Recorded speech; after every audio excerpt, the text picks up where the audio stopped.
welcome to Hollywood.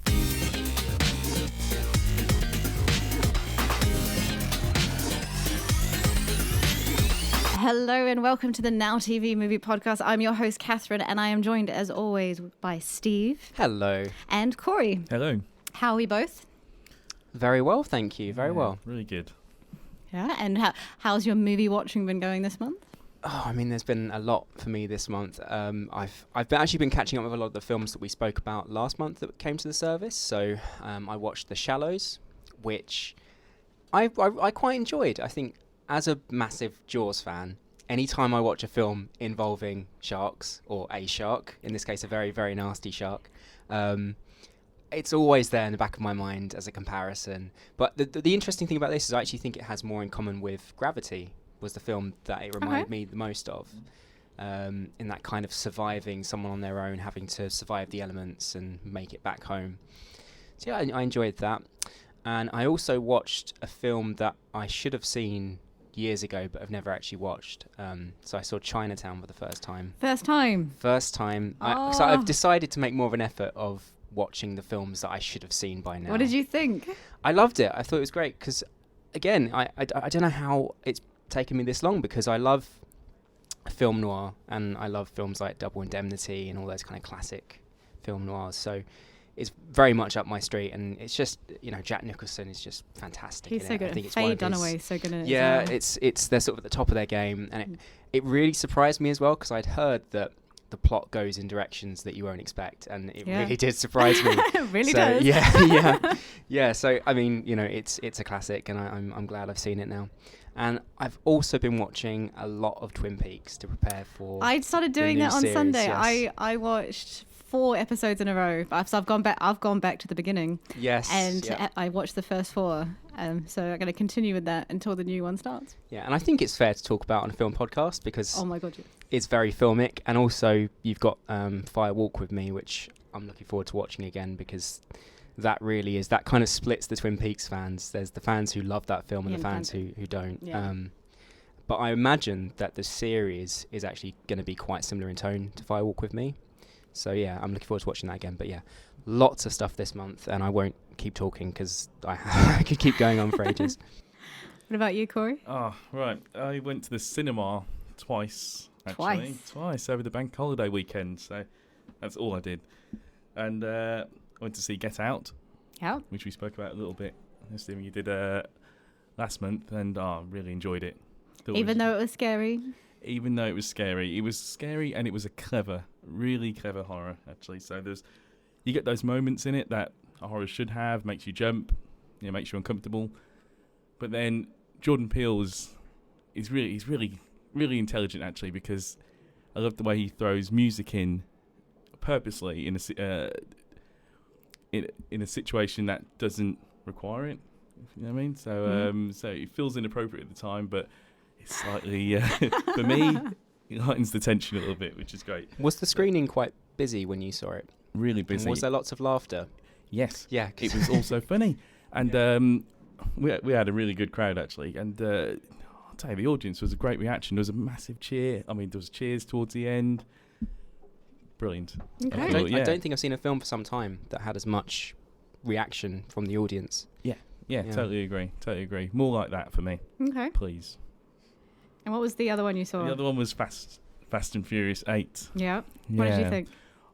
I thought it was great. If it's not broke, don't fix it. It was more of the same, really. Huge action. To be honest, it's so far away from drag racing on the street. It's unbelievable. By the time we get to Fast and Furious 10, they'll be racing on the moon, I think, or something, just to keep up. I'm sure it's already on a board somewhere being planned. Oh, absolutely. But I thought Jason Statham stole the show He for me. did, didn't he? Really, really good. Really funny. Brilliant karate, kung fu moves, whatever he does. Yeah. Brilliant. Absolutely fantastic. And had a great relationship, good chemistry with himself and The Rock. I can see why there's the rumours of a spin-off between their characters. Yep. Yeah, it totally worked for me. And what about Charlize Theron as the bad guy? Really good. I thought she was great, actually, quite convincing. Yeah, I found her With one her of the dreadlocks. best villains in a while, so I was quite happy with her performance. Yeah, and leaves it open. Mm. You never know. So she could come back. Yeah. For So, Fast and Furious 10 on the moon. How was Helen Mirren? She was only in it for a very small part of the movie. Yeah, because she's in it because she just said in an interview, I would love to be in Fast and Furious, and I was like, okay, there you go, you're in it, done. Yeah. So she's got a scene with Vin Diesel, and a scene with Jason Statham, and that's pretty much it. Okay. But she's brilliant. Yeah, it was great. She was probably shoehorned in, but Yeah. it's Helen Mirren, and she made it work. I thought she was funny. And I think my favourite part about this movie is the female characters, bar Michelle Rodriguez. Mhm. You have two Oscar-winning leading ladies there, with like The Rock and Jason Statham and Vin Diesel. I'm like, how did this happen? Yep. I enjoyed reading the reports as well of the slight tiff that The Rock and Vin Diesel have been having. I haven't heard that. Yeah, Yes, so I have heard that. apparently it's to do with the fact that The Rock would like to be more of a prominent figure in the series, but Vin Diesel was very protective of it being his series. Well, he has been in it longer. Yes, so they've been having this little tiff on Instagram and Twitter since it's been released, so that's been quite funny to watch. But apparently they are fine now and they're on good terms, so they will be back together in the next one. Excellent. They should get in the wrestling ring. Yeah. I think The Rock would win that one. Yeah. And what else have you seen? Also, I've seen The Shallows. What did you think of it? For again, a horror. I'm watching again, but it was enjoyable. It was really enjoyable, actually. I failed to put myself in the frame of mind of these kind of protagonists who put themselves in these situations. There was a point where I was like, this is kind of, you're very close to that. Yeah. Why would you go anywhere near it? Yeah. Exactly. Because you're a surfer, you should understand what happens when there is... I don't want to say anything. Do you think it's a spoiler by saying that? No, well, you get warned before any of this happens that but this potentially could happen, and So I think it that the thing is, okay, so what I was going to say is the whale carcass. You see something with blood in it, that big in the ocean. You think, oh, I might need to get out of here because sharks could come. I was surprised there was only one. yeah. And he was very determined, that shark, to get her. Because he had a grudge. He really did. Yeah. So well, I found it quite odd. But I did actually really enjoy the movie. I thought it was very tense. I struggled at some points. But then there were some parts where I was actually laughing because it wasn't, I don't know if it was supposed to be funny, but I found it quite humorous. Yeah. And then it got to scary again, and then It was a good balance because, I mean, you had all the stuff with the seagull as well, which was quite Yeah, but it was a bit weird. weird. Yeah. A bit like It was Wilson. Yeah, it Yeah. felt like something from a completely different film at Yeah. times, but I quite enjoyed it. I was expecting the seagull to start talking at one point. It became such a big character. Yeah. Yeah, but I think it was because also she could have got a little bit dizzy. Yeah, and, yeah. Like, she could imagine that it was Yeah. speaking, but for us it was still Yeah. speaking. But I did like that her skills as a training doctor meant that she could help the seagull in a Yeah. certain way. It's like, well, I didn't realise that they transferred those skills so easily. Yeah. I also find with these sorts of films, again, I don't think it's the Shallows its own sort of problem, 'cause I think it happens in a lot of these sorts of films, but the character constantly talking to themselves. There were moments where it was just like, we understand, we know what you're doing, you don't stop, you don't have to keep talking. But it was, I guess when you've got one character and they're in this situation, you have to do that. Yeah, because otherwise it'd be quite quiet, the Yeah. movie. Because there's a Robert Redford film. I've not seen it, but I've heard that it's pretty much completely dialogue free. Which movie? All is Lost, I think. Where Oh, that's when he's on the boat. yeah, he's at sea and he's Yeah. the ship gets sunk or something. But as far as I'm aware, that's a similar kind of survival film in which there is very little dialogue. So I'd like to see that as a comparison. Anything else you've been watching? Central Intelligence. Yes, I watched that too. Really good. I enjoyed it. Yeah, really enjoyed it. Entertaining. To be honest, I was trying to think back and think, The Rock, the most electrifying man in Hollywood right now. Is there any film that I don't enjoy of his? And there's not many, although I haven't seen the Tooth Fairy. I was about to say no, that. yeah, What about was it the game plan? I haven't seen the game plan. Well, Actually, I have a little bit. I've Okay. seen parts of it. Well, it's available on Now TV, so you could give that a watch. Yeah, I'll watch the other half. And but for me, The Rock was the. Well, should I call him Dwayne Johnson? Yeah, we should probably call him Dwayne Dwayne Johnson. Johnson was The Rock. Dwayne The Johnson. Rock Johnson was for me, easily the best part in this film. Yeah, I thought it was very funny, very good. I thought he's very good at doing comedy. I think that like Kevin Hart is obviously funny, but I think because most people don't expect it from Dwayne, first name terms, of course. But yeah, I think he does it very well. Yeah, he's very likable. Yes. And I think it hopefully bodes well for Jumanji as well, which we have reservations about. Yeah, I mean, just to add to the pile of films that we've been watching over the last month, I watched Jumanji again about a week ago, and I love that film. It's a brilliant film. Yeah, I know. I find it odd because when it came out, it wasn't received that well by critics, but I think everyone of people think it's a great film. Yeah, it's one of those films that audiences love and critics didn't. But yeah, I think it's we wait to see how that's going to turn out, but. Yeah. Powers of the Rock, though. Yes. Yeah, exactly. Kevin Hart in that was, like you say, was really funny. But he was Kevin Hart. He was the same as what you see in Ride Along and Get Hard, these kind of films. Pretty much the same character, but funny. But funny, it worked. Yeah. I think the only thing that let it down is there is a particular line from a particular actor who is never going to get out of that role and has to say that particular line or word in everything they're in, and it's just like you got it. Yes. I did cheer when I heard it. I was like, it's funny because I went, oh, and it's seriously everything he's in. I'm talking about Aaron Paul, by the way, and I don't think I'm allowed to say that, but he has to say it in everything. He's no longer allowed to be in any role where he doesn't say the B word, and I felt like it was just too easy, and I thought that it didn't ruin the movie, but it was just kind of like, oh, you could have been above it, but they weren't. I'm the opposite, Catherine. I rewound it. so I can hear it again. Okay. Well, I've been watching quite a lot of movies this month, and I made a list, and it either feels like I spend too much time watching movies or not enough time watching movies. But so I'll go through what I've gone through, and then we'll pick out some gems that we can talk about.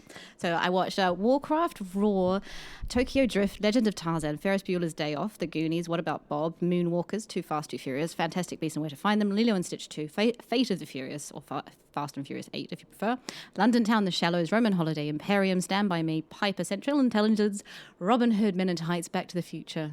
For some reason over bank holidays and when I have an extra day off, I tend to watch old movies that I love. And so that's where Back to the Future came in. I did start to think I'm going to watch the whole trilogy. And I thought, no, that might be a waste of time. So so instead I watched Back to the Future, and I followed that with Roman Holiday. Which I'm sure in a previous podcast I've also spoken about, just because I like watching that movie so much. It just makes me so happy. Robin Hood Men in Tights, because that's recently been added, and I watched that as a kid, and I used to love it and find it really funny. I'm not sure it's held up over time. See, I still have a soft spot for those 90s Mel Brooks films, because the Dracula one as well, I remember watching when I was fairly young, and it's not one of his best films, but it still makes me laugh. There were a few points where I still laughed, and Patrick Stewart coming in at the end as King Richard. Yeah, it wasn't as good as I remember as a kid, but it might be because I'm not a kid anymore. Let's hope so. One thing I will say that I did watch was Piper, which is the latest Pixar short movie, and if you guys haven't watched it, it's amazing. Did that win the Oscar? It did win the Oscar. I haven't seen it yet. I really want to. Yeah, it's on Now TV. All right, so you can watch the Oscar-winning Piper. But so that was very good. Stand By Me I watched for the 673rd time, just because it's a brilliant movie. The Shallows, like I was saying before, I quite enjoyed it, but it scared me. Moonwalkers, I was quite surprised that I really enjoyed it. I thought I went in with, because I wasn't quite sure about it, but actually really, really enjoyed it and thought it was I thought it was a really good movie, actually. So I would recommend watching that for next time. And then, as I said last time, I was making my way through the Fast and Furious. I watched Too Fast, Too Furious, which it's not as good as the first because I think you are lacking the Vin Diesel factor. But then Tokyo Drift was on a different level altogether. The main qualm I have with that movie is the person that is supposed to be the lead character is supposed to be 16, and he looks about 35. Yeah. Do you prefer the series when it's doing its like street racing thing, or when it's doing its driving through skyscrapers, tanks on the motorway type thing? I like all of it, really. I think what I like about the street racing is that because that's the kind of real stuff and it has the cars, and that's where the series started. But then as it goes on and it gets more and more insane, it's like, what are they going to think of next? And I really enjoy seeing, like, in Fast and Furious 8, the submarine scene. It's like, how would you even think of that? I mean, it is a series that has truly like stuck to doing something much bigger with each entry, so you have to respect it for that. It has never just sat back and rested on its laurels. It's always done something completely crazy with with each film in the series.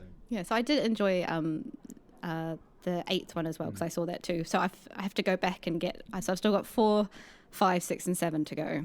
But so next month I can report on those last few. 5 and 6 are really good, actually. They're I've when the seen series, them before. yeah. I think the only one I haven't seen is 7. So I need to quickly watch that because I only have 4 days to get through those 4 movies. So that is my They mission. work quite nicely as like a trilogy, those ones. So you'll enjoy them. The other one that I really wanted to talk about was Raw, which we talked about last month, which I was saying about how the trailer looked really trippy. My favourite part of that movie is 2 minutes in, because the opening is quite quiet and there is actually no talking. And then as soon as someone talks, the subtitles come up. There were these 2 people at the back of the cinema that had like full popcorn and drink thing, got up and walked out. It's like, I didn't realise that people still didn't want to watch foreign movies. So I found that... You will be surprised. Yeah, I found that so strange. Yeah, no, I can't think it might have been The Raid 2 I went to see at the cinema, and that is a film that's predominantly action scenes, massive action scenes, but the second there were subtitles on screen, just groups of people walking out, and it's unbelievable. Because these people really wish they'd stayed, because this movie is my favourite movie of the year so far. Wow. Creepy as hell, really weird, effed up. I think that's the first time I ever used that sentence, but I can't swear, which is very hard for me. There are some scenes where you just go, oh my God, and you feel physically ill, but it has that effect on you. And I can still utterly recall most scenes from that movie, and it stuck with you that long. So afterwards you have this weird feeling like, I don't think I'm ever going to eat again. Ooh. And then... So it's definitely not one to go with popcorn. And I wouldn't suggest it. Big hot dog. Or as long as you finish it before the movie starts, it's fine. Yeah. I saw a special on it, about a 10-minute special, and I'm intrigued by watching that, hearing the director talk about it and a vision. Yeah. I think the thing I said when I came out of the cinema was, wow, I wonder what she's been through because she writes and directs it. So it's like, to be able to write and direct something like that, I don't know what has happened to her, but it must be something interesting, because it was quite odd, but wonderful. There you go. There's my line for your bus. Odd but wonderful. Well, it's clearly had, to have that much of an impact on you. It's clearly something special. Yeah. So have you guys watched any trailers? Because I've watched a few and there's been a big one. Yes. Hasn't there? Well, there's been 2 big ones. Yep. Technically. So, no, 3. I was just like, the more I think about it. So we've got Thor, the latest Thor one. We've got Kingsman, The Golden Circle, which came out yesterday. And there was a teaser for the teaser, and then a teaser for the trailer. But and then The Last Jedi, which I nearly peed my pants with excitement. Yeah. So this is the teaser, isn't it? It's not the... Yeah. It's just the teaser trailer. Yeah. And I love how they do it with the Star Wars films, because it doesn't really tell you anything. Like, I didn't really have any idea. It's just loads of images from the film, and it doesn't give too much away. But it still has that effect of giving you goosebumps and Yeah. sort of making the hair stand up on your neck. But now I think I have to wait until December? Yeah. It's like, seriously? Yeah. Why would you give me this trailer now? There's one image in there as well that was stunning, which was those ships with the red smoke going across the landscape, which was just incredible. So yeah, I can't wait. Yeah, it seems like Luke's training Rey, from what we can briefly see, and hopefully it seems like Snoke and Luke, are like boxing trainers, and they're training their fighters to for this big battle for Kylo and Rey to probably eventually meet again. Who do you think the Last Jedi is? Do you think it's Luke? Do you think it's Rey? Do you think it's Kylo Ren? Or do you think it's none of the above? Well, I heard. Well, I'm getting the impression that they might be trying to phase and maybe bring Kylo back to the light. But Okay. for me, he's gone. For He's on the dark side. For what he's done, there's no way back. Yeah. Killing, I was about to say especially something that was killing going to be a huge spoiler for anyone who hasn't seen Force Awakens. I stopped myself. Oh, sorry.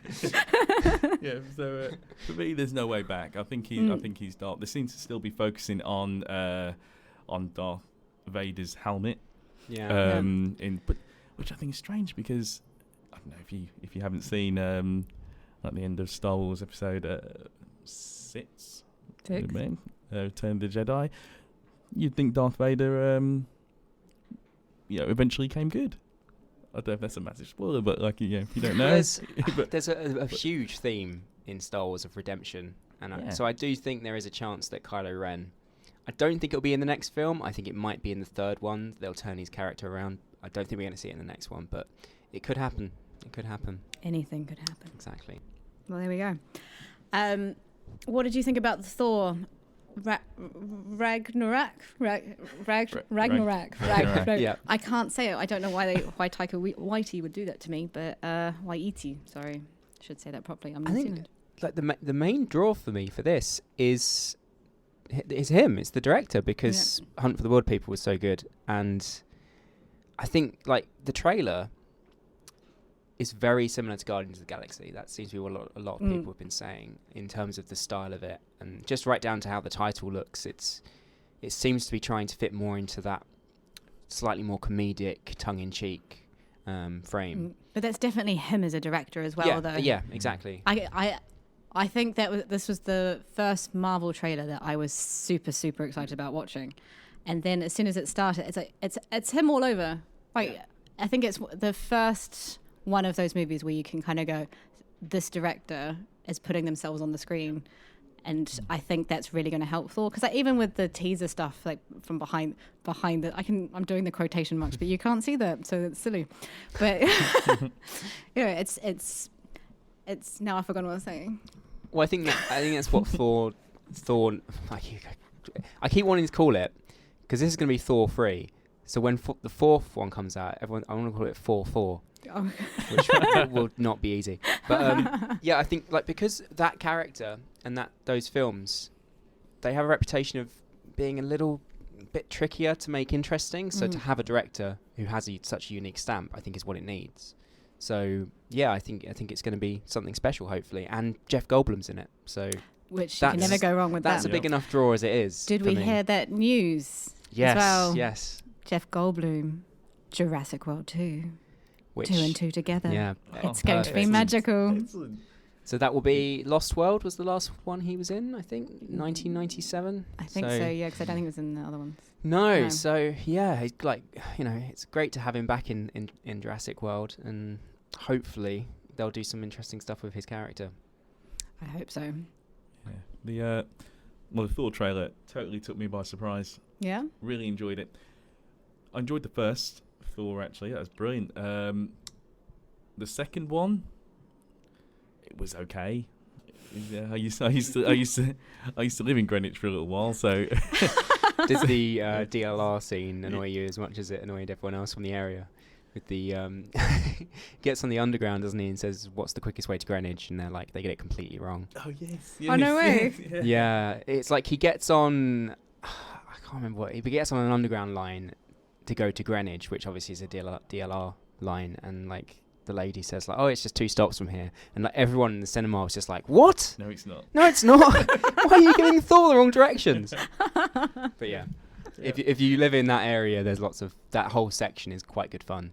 Okay. Yeah. But then, but the trailer I thought was fun. Guardians of the Galaxy is actually my favourite Marvel film that's out Okay. at the moment. So The second by one's the time- coming out oh, soon as by well. the time of the next podcast, I'll Have probably seen would it. have watched Yeah. it twice. So I would have watched it once. So we can talk about that next month, maybe. yeah, It yeah. certainly seems like the fan favourite, Guardians of the Galaxy, Yeah. for a lot of Marvel fans. So I can see why they're sort of trying to replicate that with some of the other films. But yeah, it does look really good fun. So have you guys seen any other trailers? Because I once again have a list. Well, I watched Kingsman this morning. Yeah, what did you think? I think it looks, again, really good fun because the first film was really funny Yes. and entertaining, and I think it had quite a lot in common with Kick-Ass, I felt, and also there was another spy film that came out around the same time that I'm trying to remember what it was, but yeah, it felt like the right time when the first one came out. So I was quite surprised because I'm sure I had read that Matthew Vaughn wasn't directing this one. So when I watched the trailer this morning, I was quite surprised to see his name on there as director. I think it started that he wasn't attached and Yeah. then became attached. Yeah, so that again, that's another sort of confidence boost that it will be. Yeah, hopefully because as good as the I first think one. that's what Kick-Ass 2 lacked. Exactly. Was him. Yeah, because he remained producer on that, didn't he? But but not director. Yeah, so that was my concern with Kingsman 2. But so to see that he's returning as director, and the trailer is sort of packed with some really cool action scenes that look ridiculous, and it's just a good parody of, especially now that the Bond films are so serious. They take themselves so seriously.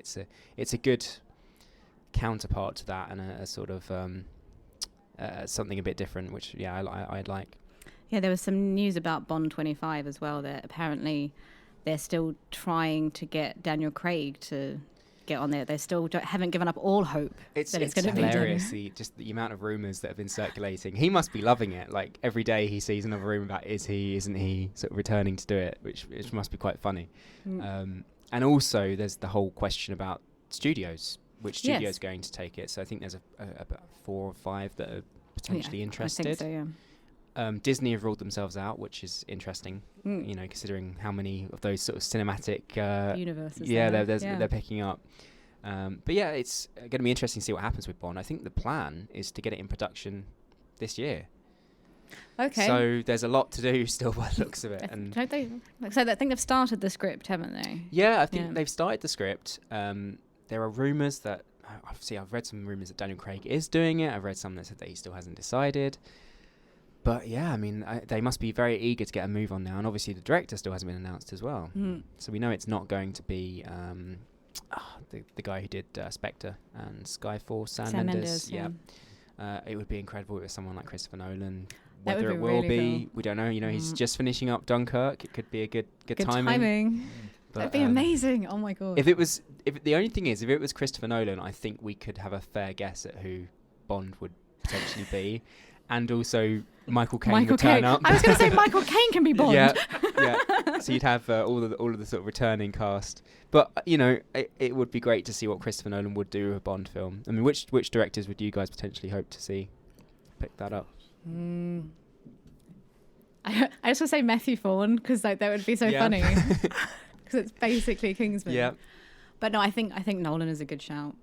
I would really like to see him do that, just because I love everything he's done. Like doing Bond and Memento style. Yeah. How cool would that be? Yeah. Yeah, I mean, I would love to see Christopher Nolan go back to do something playing around with narrative like he used to. I think The Prestige was his last film where he did And I love that. lots of Such jumping a good around. movie. Yeah. But I'm looking forward to Dunkirk. I'm a bit I mean, I liked Interstellar. It wasn't my favourite Christopher Nolan film, so No, I for agree. me, I would like him to do something smaller again. But yeah, Dunkirk should be an interesting one. Yeah, the trailer and the teaser trailer especially was brilliant. Yeah. And then I'm not sure if it's the full trailer. It was trailer number 1. That I think it was good, and it still really intrigued me. But I think the teaser trailer was just brilliant. So I think they should have just left it with that. The other trailers I've actually watched quite a lot. Scarlett Johansson going rom-com, kind of rom-com, hangover female style. It's called Rough Night. It actually looks really funny. It's written by the makers of Broad City. and it stars one of them from Bourne. I don't think it's got both of them. It just has one of them. But it actually looks really funny, which I was quite surprised by, because as soon as you kind of see something like that where they're trying to do, they haven't outright said that it's the female version of The Hangar, but very similar. They're going on a hen do or something for one night, or hell breaks loose, but it looks very funny. I mean, it sounds like an interesting change for Scarlett Johansson, because Yeah. I really admire the fact that she's been doing a lot of very interesting sort of science fiction films over the last few years. But again, it would be good to see her doing a comedy, something different. So see, she seemed quite. It was just the trailer, but she seemed quite funny in it. So I'm sure she's capable of it. The other one that looked really good. It's called Free Fire. It's produced by Scorsese. Oh, the Ben Wheatley Yeah. film. Yes, I really wanted to see this. And it looks hilarious. So it's got Brie Larson, now Oscar winner, Armie Hammer, and Cillian Murphy, and it action-packed but hilarious. Yeah. He's a really interesting director, because he did High Rise recently. Yes. And What's the one with the caravan and they're going across the country? Sightseers. Yeah, that's the one. I love that. So he's very good at mixing genres. So I imagine Free Fire will have comedy and action, all sorts of stuff. So he's very good at doing that. The other one that I am most looking forward to is The Red Turtle, which I would really recommend watching the trailer for that if you haven't seen it. It's the latest Studio Ghibli film. Astoundingly beautiful. And I can't wait to see that on the big screen. But yeah, so anything else you guys have heard or watched, any trailers for? I had to write it down. The Valerian and the City of 1,000 Planets. Oh, right. That's the Cara Delevingne, Dane DeHaan. Yeah, it seems really cool. It seems like it's about a city that seems to house like aliens of 1,000 species, kind of all within one kind of metropolis. Okay. So it looks great. Looks really spectacular, actually. So give me a whole world, and I'll love it. I mean, so things. I always new world. Yeah, I always respect it when a director can create a world. So that's why I love Lord of the Rings, love Harry Potter. Love it when they can do that. So I look forward to this. Okay. It looks quite entertaining. Cool. And weird tangent, but A Whole New World, Aladdin, live action remake. It's a fantastic segue. Thanks. I tried hard this time. It just fell into place. But yeah, what do you guys think of that? I mean, I haven't seen Beauty and the Beast yet, but I trust Disney and their live action. And the rumour is that Will Smith is going to be playing the genie. Yeah, I think he could be good. And there is also rumours that Guy Ritchie is directing. Oh. That's not a good noise, Corey. Well, I want to. I'm interested to see what he's done with Arthur, because that's coming out soon. He's become a very good director at doing those kind of big budget Hollywood films, so it could work. It is just a rumor. It's not attached properly. Yeah. But I don't think love it's the King Arthur trailer. No. No, I don't. It just looks like that Guy Ritchie style, quite choppy. There's throwing slow-mos in there and making it. And I think like sometimes when directors make it obvious that I'm watching a film, so they'll kind of have a little play and they show their creativity, but I'm not sure if it will work in the world of King Arthur, but I could be wrong. I hope I'm wrong. Oh. I like the Charlie Hunnam. Yes. Is it? Big fan of Sons of Anarchy. So Cool. hopefully that will that could work. But Okay. yes. Well, we also have loads of other movies that are coming to Now TV this month. It's another bumper month. We have the biggie on the 5th is Jason Bourne. I have yet to see this one. And on the 6th, the day after, we're having the Matt Damon collection. So that has the original Bourne trilogy, as well as Good Will Hunting and a load of his other movies. So I definitely recommend watching that, especially how much he's changed throughout the years. I think is the main thing to notice. Then we have Keanu on the 6th of May, which is the Keenan and Peele one. I'm with a cat and gangsters. So I think this one's going to be a good one. I think that's the one I've seen that one. What do you think think? there will be obviously fans of Get Out as well. Yes. So a good chance to see what they worked on before. Because I'm really looking forward to that one. Then there's Independence Day Resurgence on the 12th of May, which is the long-awaited I think. I'm not sure it was long awaited, but it was a long time in between the original Well, and over, this over one. 20 years, I think. Yeah. Or about 20 years. Yeah, because the original was 94 or 97. Yeah, I think it was. Yeah, I think it was exactly 20 years. I think it was. But you've got the original characters back. You have Jeff Goldblum. Hopefully, he can save the world again.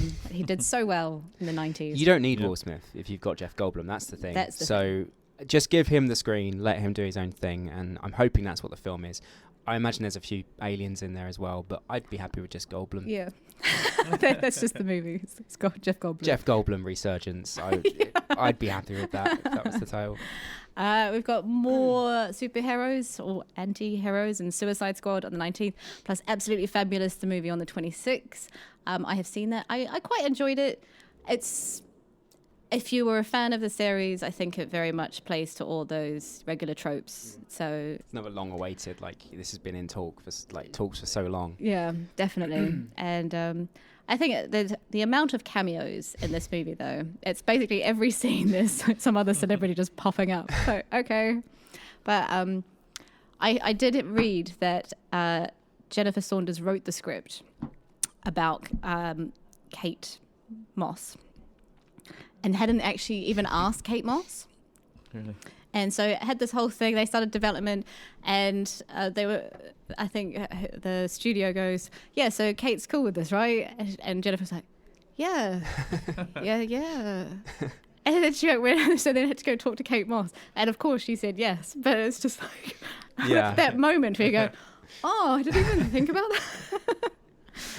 that. And then the last one is Ice Age 5 Collision Course, which, as long as they have the dude with the nut, then that's all I need. I don't know what the character's name is. I know which one you're talking about. Yeah. He doesn't speak. Yeah. And all he has is this chestnut. Yeah. Is that chestnut? He's become the series icon, really, hasn't he? Like, he is my. Yeah. Like, I remember watching the first one and giggling like a child, just with this stupid thing. Just like trying to get this, and all the bad things happen to him. And it says all he wants to do is open that. I told you it's hard for me not to swear. Saving it for the family-friendly movie as well. Just the frustration of it all. He must be feeling the same thing. So yeah, I think we're going to need a beep in there. Yeah. The big one for me here is probably Jason Bourne, which I was really excited about. Mm-hmm. And I actually think they did a really good job with it, because I think, obviously, the trilogy was fine as it was. I don't think it needed a full film.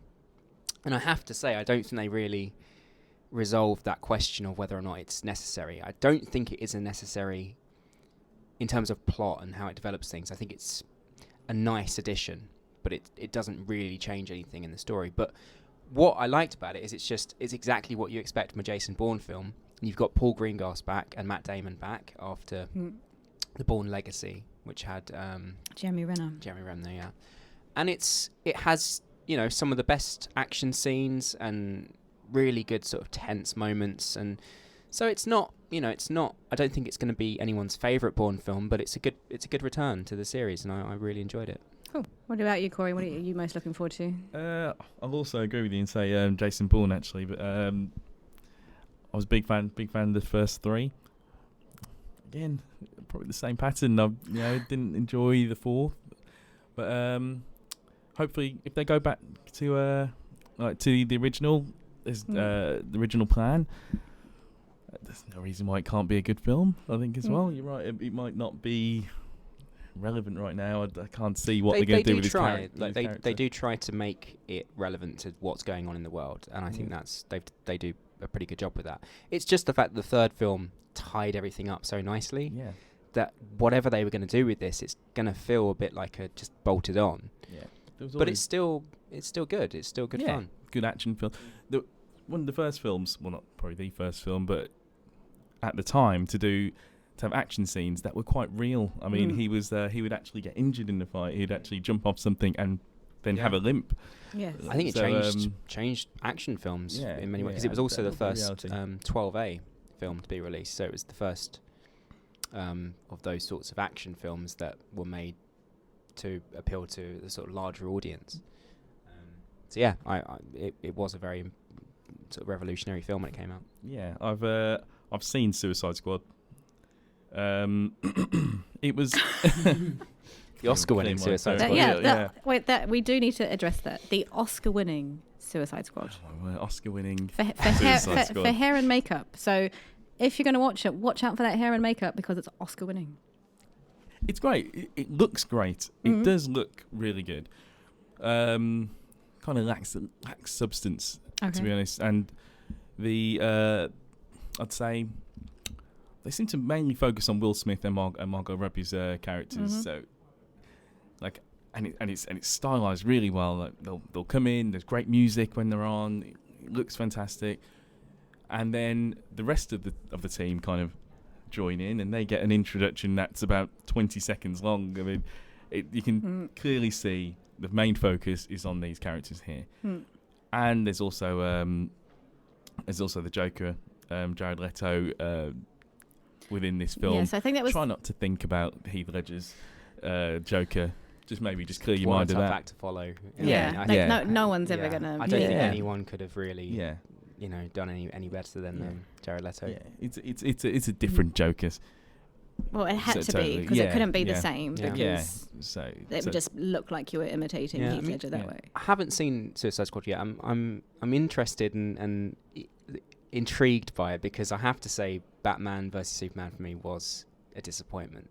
So I'm interested to see what they do with this film and how it ties into that universe. And because obviously for DC they're trying to have a universe that's as rich and as the Marvel films.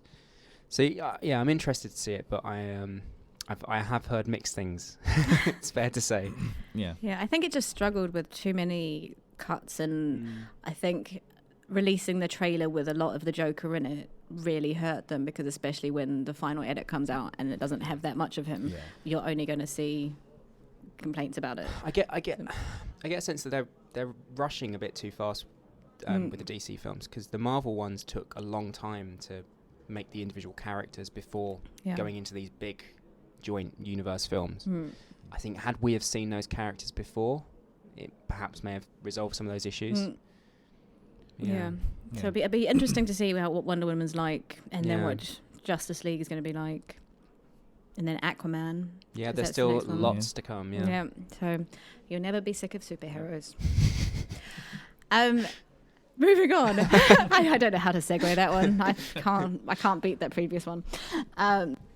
So last month we started a new little segment called the Now TV Random Movie of the Month, and our random movie was Lilo and Stitch 2. So we all had to watch that. What did we think? Stitch Got a Glitch is the subtitle. Is it what it is? Okay, I missed that on the title. But okay, so Stitch Got a Glitch. I like that. What did we all think? Well, I'd say it was a sweet film about friendship. Yeah. I thought it was just going to be more of just like, I haven't seen Lilo and Stitch 1, so I came into it just kind of thinking there's just going to be a crazy alien running around, but actually there's a really sweet friendship between Lilo and Stitch, which I thought was quite nice. And then I enjoyed the relationship between Lilo's sister and her boyfriend, taking advice from an alien to try and add more spice to their relationship. I thought not sure why you would listen to an alien, but exactly. There you go. Each to their own. Yeah, but I thought that was quite funny, and it's only just over an hour long, so it's an easy watch, really. Yeah. What did you think, Steve? Yeah, I mean it's a fun family movie. It's because I haven't seen the first Lilo and Stitch for a long time, not since it came out, and I was a bit hesitant about this because I haven't. It was the first straight-to-video Disney film I'd seen since Return of Jafar, which was the second Aladdin film, and obviously there's so many of them, and I'm often a bit worried because I'm kind of like, oh, why is there the Little Mermaid 3? Why does that exist? And it's like there's so many of them. And I thought it was fine. Like, it didn't outstay its welcome. It was just over an hour long. It was perfectly enjoyable. It had a great Elvis soundtrack, which I appreciated. And yeah, there was a couple of nice scenes. There was a scene I appreciated where they was sat watching these old kind of B movies with these giant Yeah. tarantulas and stuff, and I thought that was quite a nice scene. So yeah, it was perfectly good fun. I thought it was fine. Yeah, I enjoyed it too. I thought, I feel like maybe I needed a bit more backstory, so I probably should have watched the first one, because I don't think I've watched any Lilo and Stitch before. So I think I knew of them, and I knew of their friendship, and I knew that Stitch was an alien, but I probably needed more about the sister, because for me, I was kind of went in and went, there was some aliens living in her house. I was like, well, why is she letting all these aliens live in her house? And all they're doing is just making it dirty, and they're not doing anything to help her with the cleaning. So it's like, yeah. So I found that I needed a bit of context, I think. But other than that, yeah, it was enjoyable enough. There's a sweet tale of like, like messages for the kids is what I mean. Is that how, don't take everything that someone says on board, because sometimes people are mean, and to think about the best of people. And I think it's much more aimed at a younger audience than the first film is. But I quite like that. I imagine that's the case with a lot of the Disney sequels, because obviously you've got the first film, which is get the family in the cinema, and then you've got these extra movies which are perfect for video or for watching on demand, just having kids, being able to enjoy these films, to sort of spend more time with those characters. So it's definitely for a younger audience, but there's still stuff in there that fans of the original will appreciate. I think so too. Okay, so I'm now going to push the button to get this month's movie. So, Tension. Are we all ready? Yes. Behind Enemy Lines. Wow. Okay. I haven't watched that in a while, actually. No, the Owen Wilson. Yeah, Owen Wilson, Gene Hackman. Yeah. Okay, that would be interesting to revisit. Because that wasn't. I remember it not being a bad movie and quite enjoyable. No, to my recollection, John Moore's best film, which is he went on to make A Good Day to Die Hard. Oh, come on. And the remake of The Omen. But isn't it A Good Day to Die? Which one has the car? No, it's Die Hard 4.0, where he uses the cop car to crash into the helicopter. Yeah, no, that's best scene ever. That's a masterpiece compared to A Good Day to Die Hard, which is one of the worst films in recent years. Is that the Russian one? It's the Russian one with Jai Courtney. But I like the tagline. Best tagline ever. Oh yeah, the tagline's great. It's just it ends there. Mother Russia. Okay, so we all have to watch Behind Enemy Lines. We encourage you at home and work to also watch Behind Enemy Lines and let us know what you think of it in your review. So yeah, that's it for this month. We've got lots to look forward to, and when we go back in June, we'll also be talking about Mike and Dave We Need Wedding Dates and Jack Reacher Never Go Back. And Sky Cinema, Tom Cruise, because we can never get enough of Tommy Boy. That sounds weird. I'm sorry. Cool. So thanks a lot, guys. And we will see you next month.